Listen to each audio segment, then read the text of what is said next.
Buenas tardes, buenas tardes, buenas tardes. Pero, ¿cómo le va? Gerardo Bleyer. ¿Anda bien? Espectacularmente bien. Yo más me asusta, mira. Me alegra mucho. ¿Cómo? ¿Sabe qué? Yo estoy incubando una gripe. ¿Ese es el té Pero que voy a marca la tratar ley de... ese es el té que marca la ley o el otro té? Yo vi, Leo se tuvo que ir antes. ¿Qué pasó? ¿Tenía que dar un examen? Sí, sí, donde está estudiando de docente, de historia. Perfecto. Yo él iba a la Dígame una inspección. cosa. Dígame una cosa, compañero. Tengo ganas de hablar. ¿Usted pudo ver la transmisión que se hizo desde la ciudad de Florida al lanzamiento de la propuesta de base programática del Frente Amplio? No, Ah, qué lástima. Bueno, fue una linda actividad, pero base programática a nivel nacional o de Florida. ¿no? A nivel nacional. A nivel nacional ahí estuvieron toda la dirección del Frente Amplio, de las bases de Montevideo, de la base del interior, los sectores, los senadores, los intendentes, y muchísima gente de Florida, amigos entrañables, con los que estuvimos conversando de algunas de las dificultades nuevas que están apareciendo en el país, y algunas de las perspectivas complejas que se vienen en algunos temas, pero fue una muy interesante presentación, Por lo menos te encontraste con una persona que había visto Andares. pero una cantidad enorme que me venían a saludar. Y bueno, usted sabe que yo soy un personaje medio raro porque tengo desde niño una gran capacidad de socialización, pero también tengo una especie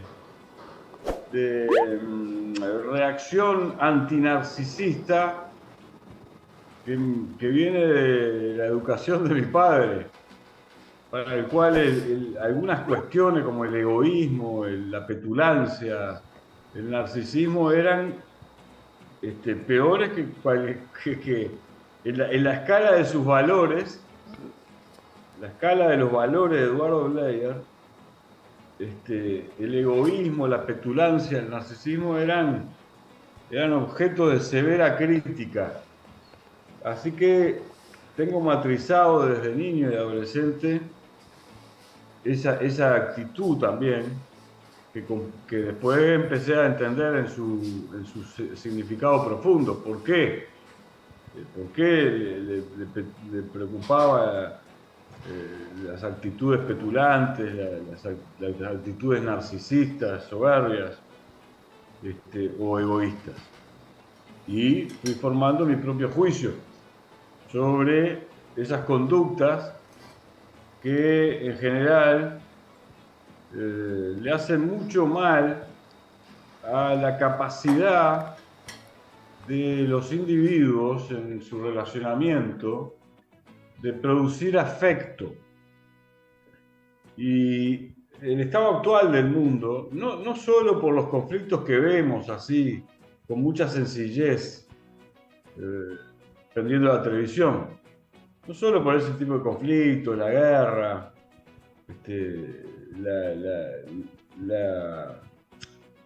la petulancia imperialista. Yo no sé si usted está viendo la situación en África. Sí, lo de Lo está Níger, sí, siguiendo. claro. Sí. Vi varias cadenas internacionales de izquierda y de derecha. Sí, claro, Cadenas. porque hay que tratar de entender los movimientos de todos los actores,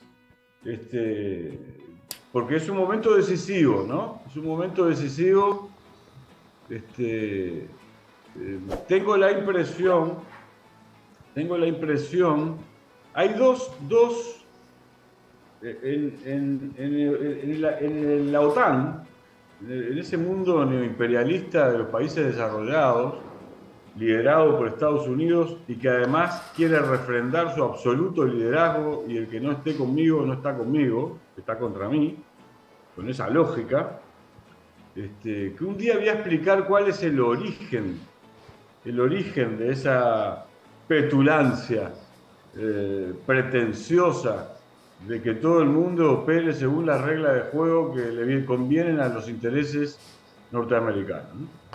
La frase la primera vez la escuché a Bush, la frase, no el contenido ideológico de la frase. Sí, pero es un viejo tema, mira, te voy a dar unos datos nomás, pero no me quiero desviar para ahí, pero Dejalo. vale la pena porque es un tema profundo. ¿Sabés que cuando el Ejército Rojo derrota al nazifascismo y concluye la Segunda Guerra Mundial con la participación de los aliados en último momento, con el desembarco de Normandía, y con la acción inglesa, es así de Reino Unido, es así respetable, fue un pueblo que actuó con coraje, una vez que se sacó de encima a sus propios nazifascistas, que los tenía muchos adentro, y que volvieron a ocupar espacios luego, aunque en silencio. Una vez que eso ocurrió, todo ese mundo, que es el que había desatado el nazismo, ese mundo jerárquico feudal, los sectores más conservadores de la cúpula de la Iglesia Católica en muchos países europeos, de lo que había sido el Imperio Austrohúngaro, en la propia Roma, en Polonia, en Alemania, todo ese mundo jerárquico feudal, reitero, es muy importante este concepto, porque explica un sentido de aquellas élites que se creían ungidas por Dios para gobernar a todo el mundo y a todas las personas. Y entonces, naturalmente, su actitud luego derivaba hacia forma de darwinismo social, o de supremacismo, o de racismo, o de xenofobia, como estamos viendo que vuelven ahora, ¿no? Pero cuando fue derrotado el nazismo por el Ejército Rojo, que fue el principal factor de la derrota del nazismo, es decir, por la revolución bolchevique en sus efectos posteriores, más allá del análisis después del contenido del estalinismo en la gestión del propio proceso revolucionario dentro de la Unión Soviética. Pero más allá de eso, el espíritu original de la revolución, es decir, que los trabajadores gobernaran y se gobernaran a sí mismos, y gobernaran en todas las esferas, la producción, la político-jurídica, la cultural, la científica. Una vez que el Ejército Rojo derrotó al nazismo, que ese espíritu original de la revolución bolchevique derrotó al nazismo, y ya había derrotado otras muchas acciones militaristas salvajes para erradicar de la faz de la tierra ese esfuerzo, esa experimentación de que los trabajadores mismos, organizados en forma de una democracia radical, directa, asumieran la conducción de todo el proceso del desarrollo. No estaba previsto que ocurriera en una sola nación, pero ocurrió en una sola nación en ese momento, o una nación importante en algunas otras cosas. Una vez, y ahora vuelvo y termino, que el Ejército Rojo derrotó al nazismo, muchísimos componentes de esa lógica, incluso algunos de sus teóricos, en su obsesiva y patológica, como diría, mentalidad antipopular, anticomunista, antiliberal, es decir, anti todas las formas que de uno u otro modo aspiran por lo menos a implementar procesos de democratización política, el republicanismo, y de democratización de las relaciones sociales en general, la izquierda.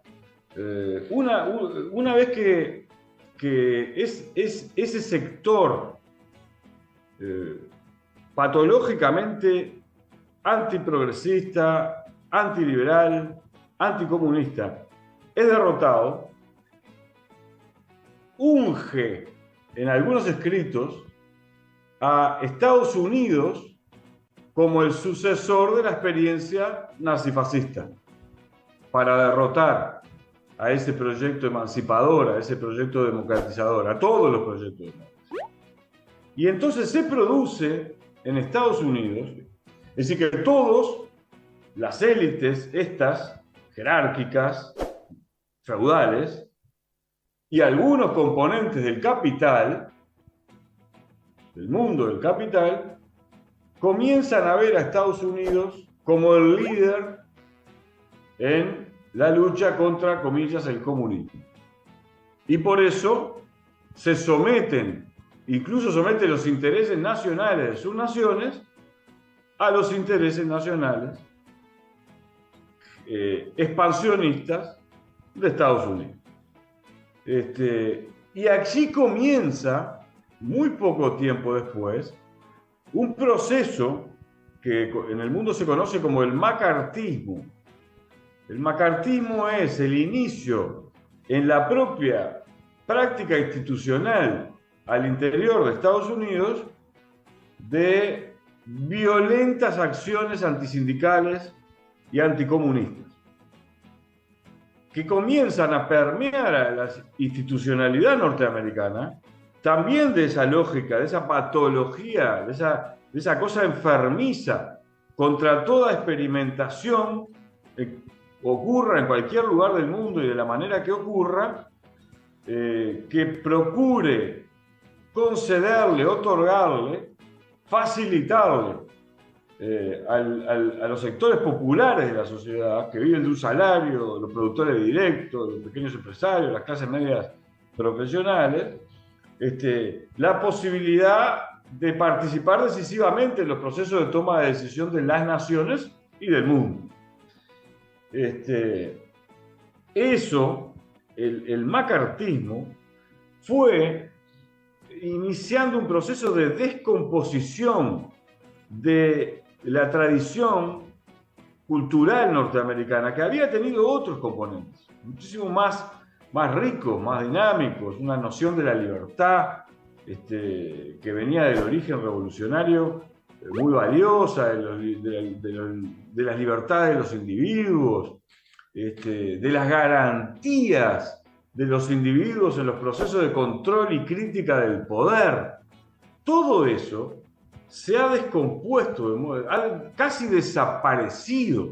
¿Cómo se puede explicar si no que con toda naturalidad el gobierno norteamericano apruebe el envío de armamento de bomba de racimo y nadie reacciona? No hay reacción en la sociedad norteamericana. Parecería como que una vez que Estados Unidos empezó a poner en práctica esa especie de fundamentalismo que se considera a sí mismo porque fue puesto por otros en el lugar de la divinidad, del superior del orden jerárquico, esto más otros componentes culturales y de otra naturaleza, lo que hoy es Estados Unidos. Uno ve, y no hay diferencia entre republicanos y demócratas, en la concepción darwinista social, despreciativa de todo, los demás ciudadanos del mundo. La jefa del Comando Sur atribuyéndose explícitamente el derecho a decidir sobre los recursos naturales de América del Sur, de decidir militarmente, porque es la comandante del Comando Sur, es decir, de la institución militar de Estados Unidos que se ocupa de las relaciones con América del Sur. Es decir, entonces, a la lógica aquella enfermiza, lógica macartista, que dicho sea de paso a nosotros nos costó miles de muertos, ¿no? En todos los procesos dictatoriales apoyados por Estados Unidos, como han revelado todos los documentos que se desclasificaron en los últimos 50 años, ¿no? Sucesivamente. Todo aquello generó en Estados Unidos una especie de, además del relativismo cultural, de una carencia absoluta de sentido dialéctico sobre el estudio de los fenómenos sociales, universales, terminó en esto que tenemos hoy. Tenemos liderando a Occidente a una nación en descomposición, muy recontrapoderosa todavía, muy recontrapoderosa por sus capacidades productivas, por el proceso de acumulación de capital monumentales que dispuso y que todavía están ahí en ese universo dando vuelta. Fíjate vos que Estados Unidos está teniendo una política tratando de contener el crecimiento económico para ordenar la inflación, y habían puesto tanto dinero, no sé si sabés que le bajaron la clasificación a los bonos norteamericanos, porque claro, Sí, sí. el problema de la deuda norteamericana es un escándalo ya, que además, dicho sea de paso, la pagamos nosotros, ¿no? La paga todo el resto del mundo. Que antes tenía reserva, antes era la reserva, el valor de los dólares que tenía era el oro que tienes, y ahora ya no lo es. Y el petróleo. Estados Unidos basó en dos cosas la confianza en su moneda. En una seriedad en el manejo de la política monetaria desde los acuerdos de Bretton Woods, fue serio en términos generales, lo que anunciaba lo cumplía, cuidaba no incurrir en emisión al barrer, pero desde la crisis del 2008 para acá y mucho más con la pandemia, todo eso se fue al carajo. Y entonces hoy es absolutamente irresponsable la política, y le pusieron tanto dinero, una parte de la cual es ficticio, porque no existe ese dinero, es un papel, es un compromiso, una especie de compromiso de que yo me voy a hacer cargo de generar la riqueza suficiente para estar en condiciones de pagar esos papeles a futuro. Pero no sabemos si va a ocurrir así, porque el mundo se está levantando contra eso. Más allá de las capacidades reales de la economía norteamericana de producir valor, en la lógica de producción del sistema capitalista, que tiene una enorme capacidad de producción de valor y lo va a hacer durante mucho tiempo todavía, pero más allá de eso, una parte de esa inundación de todo el mundo, de sus papeles, es ficticia, no existe, no la pueden pagar, porque además se está revelando todo el mundo en todos lados. Porque una cosa era un mundo bipolar en el que había ciertos equilibrios, y entonces eso, digamos, obligaba a cierta responsabilidad política hasta por el cuidado de la legitimidad. Y otra cosa es esto que estamos viendo ahora, que es de una enorme gravedad, porque pone al mundo ante desafíos civilizatorios en muchos campos al mismo tiempo. En muchos campos al mismo tiempo. En el campo económico, en el campo tecnológico, en el campo social, en el campo geopolítico, en el campo nuclear, en el control, la disminución de las posibilidades de que se escale hasta una guerra nuclear. Es decir, por ejemplo ahora, ¿por qué la primera reacción frente a la revuelta de un grupo de militares antiimperialistas en Níger?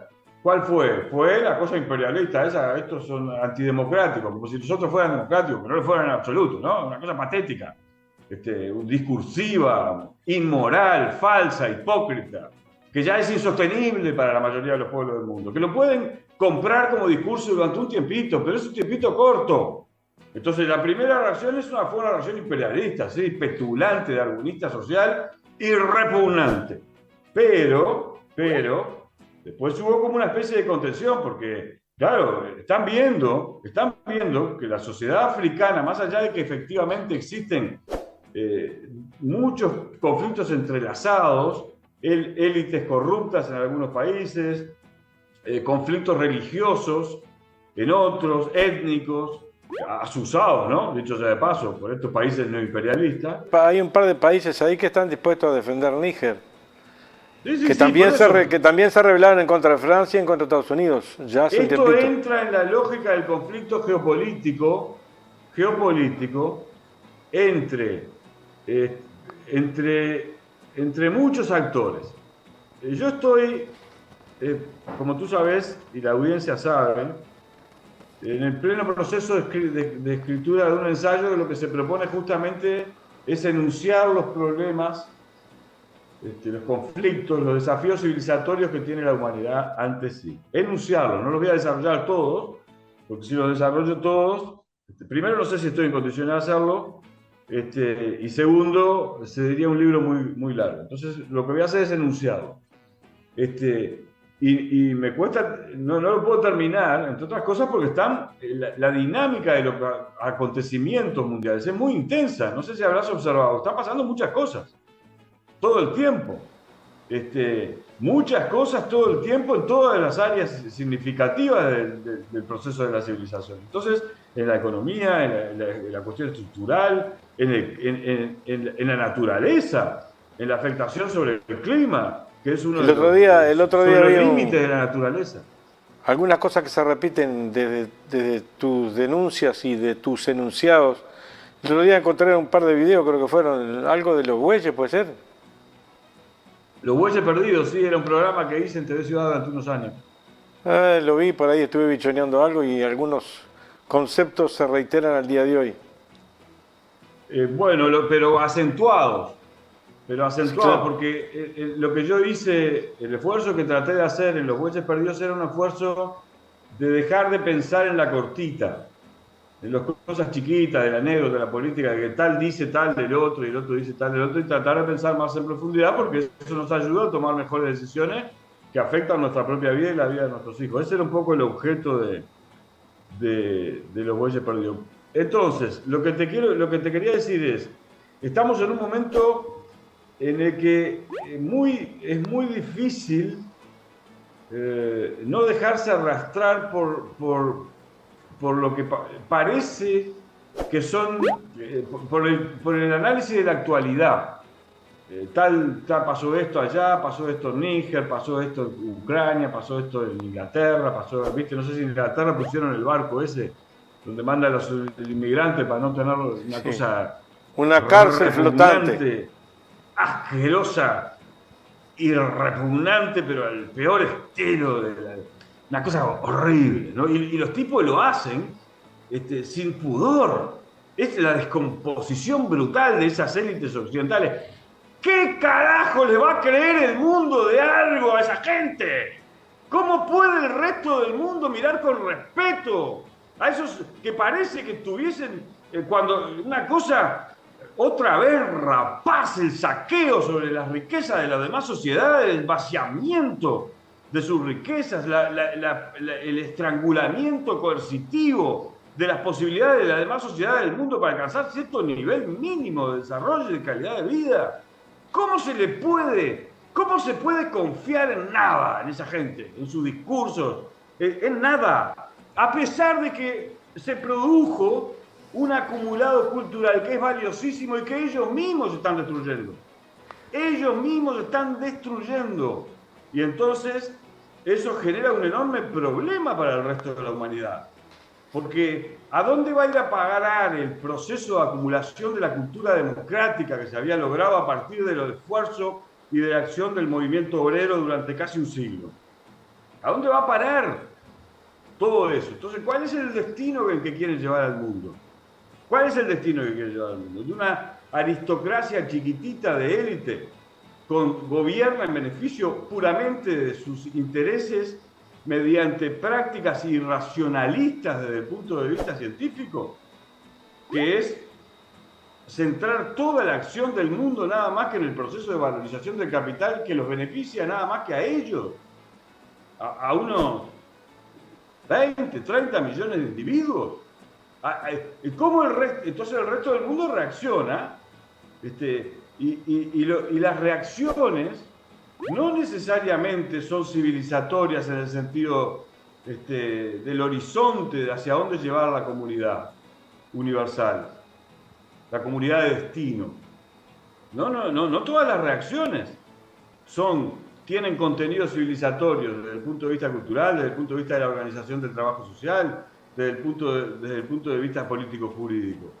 Efectivamente, no todas las reacciones, pero lo que pasa es que esto que me ofrecen, ¿qué es? Es la muerte. Entonces la gente, por ejemplo, Meloni en Italia, convenció a una parte de la población que la votó pensando que se iba a enfrentar a esto que ellos llamaban la globalización de la casta.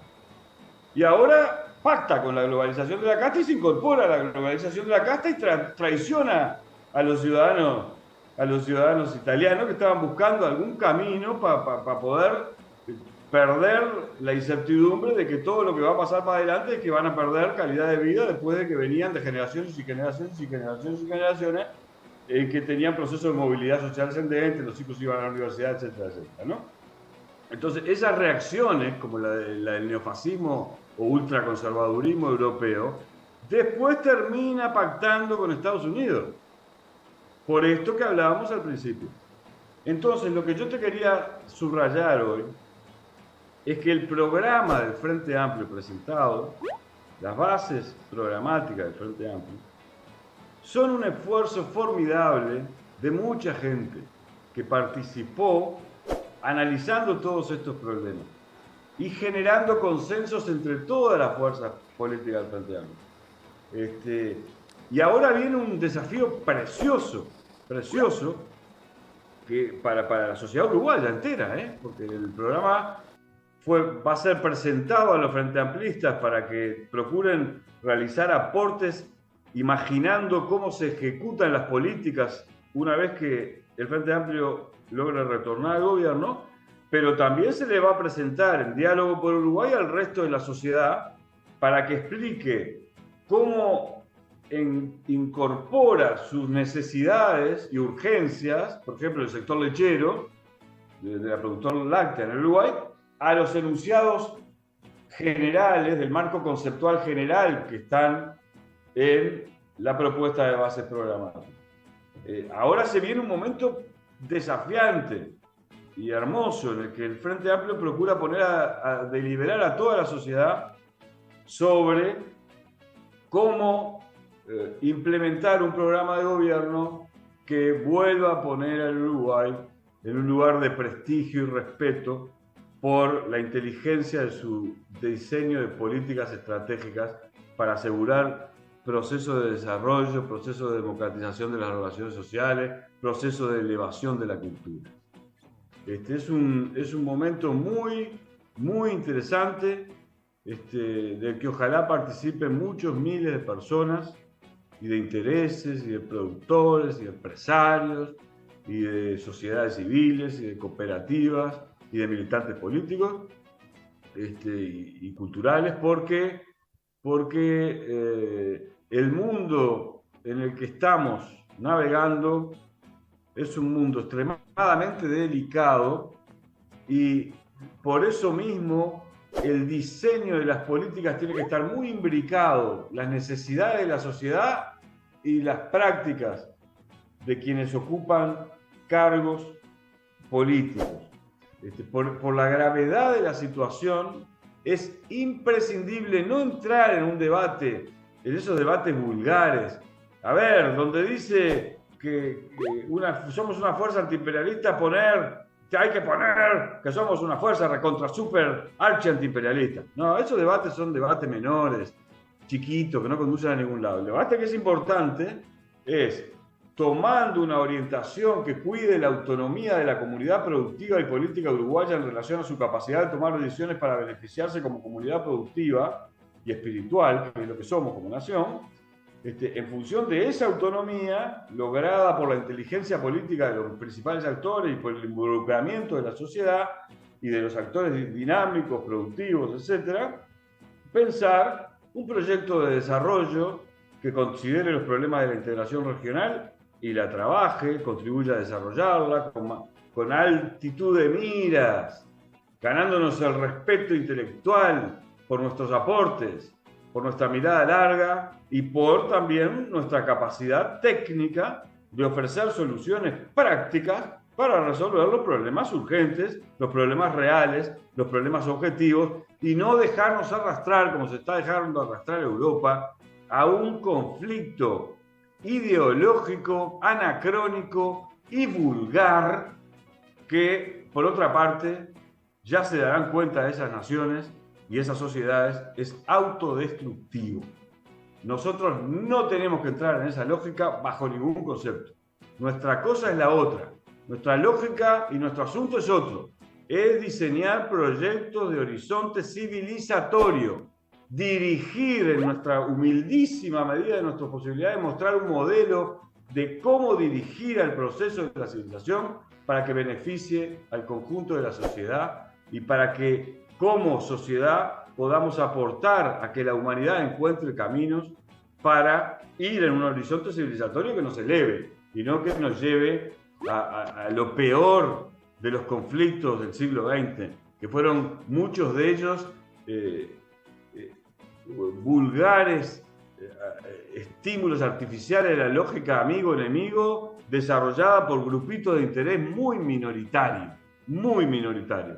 La sociedad mundial no puede dejarse arrastrar a esa lógica y, en primer lugar, nosotros en el Uruguay tenemos que evitar por todos los medios dejarnos arrastrar a esa lógica, y eso es lo que procura hacer con humildad, porque somos un país demográficamente no muy significativo, más allá de nuestras virtudes, nuestras tradiciones, nuestros mejores valores culturales. Entonces, con humildad, pero con audacia intelectual, con audacia científica, con audacia política. Eso es lo que hace la propuesta de bases programáticas del Frente Amplio, y por eso quería compartir con la audiencia que trate de acercarse a algún comité de base, ahora por ejemplo el 25 de agosto, que es el día del comité, y se haga con una copia impresa de esas propuestas y que después busque la manera de participar. Y sobre todo desde los saberes, porque ese es el tema interesante, ¿sabes? Que posibilita este esfuerzo de las bases programáticas.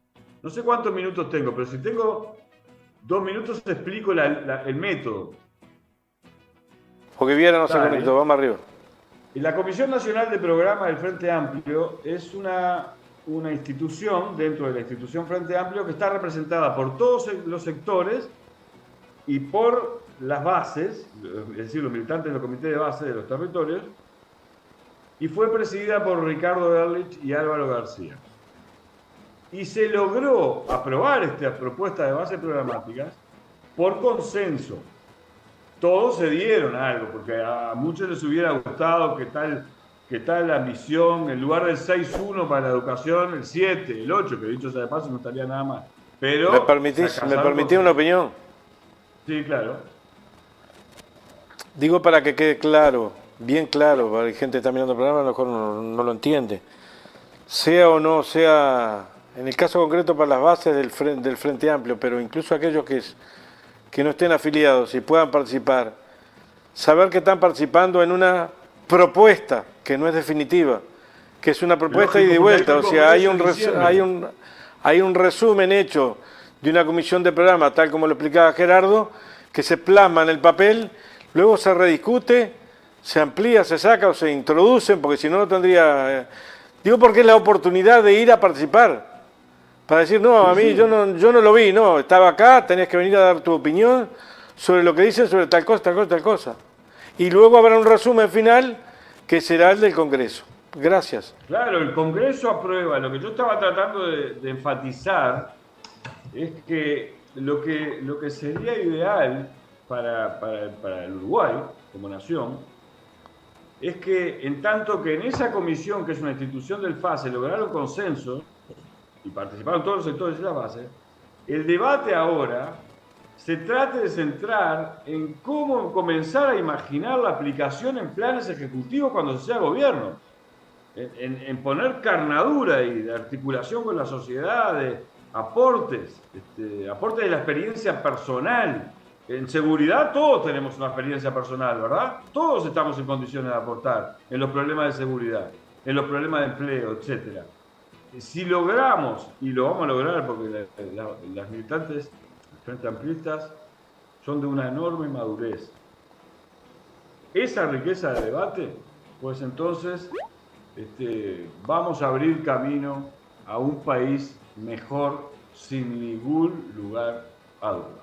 Te mando un abrazo. Y saber, para antes del abrazo. Saber también que es muy importante, porque la gente hoy se perfila más por los nombres, saber que con un programa acabado, discutido, pero discutido por amplias mayorías en el país y votado, es el programa y proyecto de país que tiene que llevar adelante él o las candidatas que sean votados como precandidatos a ser presidente de FA, o a ser presidente de la República, o presidenta. Que es muy importante, claro. Pues es un tema muy importante. Claro, claro, naturalmente. Como dicen todos los compañeros con los que he hablado de este tema, para los frentes amplistas, el candidato es el programa del FA. Te mando un abrazo. Hasta luego, gracias, un abrazo, gracias por participar.